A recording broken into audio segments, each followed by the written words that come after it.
नहीं जी गाइस नाज़रीन ये देखें दुमचियां।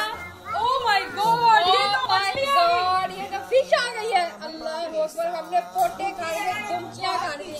ये क्या? अल्लाह अकबर कबीरा, ये बहुत महंगा सामान लेना है। ये तो लाया है, उसके पेट में जाएगा, उसकी जेब से निकलेगा। हाँ जी मच्छी खाओ खाओ, पैर दी कमाई खाओ, पैर दी कमाई खाओ। नहीं पाती थी सारा ने कसमें मच्छी मंडी मान गई जो आके मच्छी ताजी मच्छी। अरे यार वो चटनी अतिया किधर गई है? आ जाओ खा लो तुम भी। पापा इधर देके बोलो ताजी मच्छी। अरे मैं मुंडे वाला काम उधर पोट के कोना उधर देख के को ताजी मच्छी।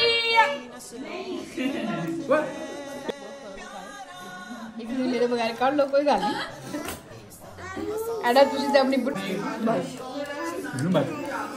की लेना है? कहाँ से ले इस रात? 2 पीस दीदा देना पक्की बात है।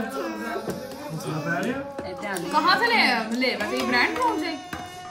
वहाँ से मिलते हैं, हमारा वहाँ से जो लिंक रोड पे है यार, 4 किलो का ले लो। ठीक है, ये क्या कहते हैं कारीगर जो शॉप है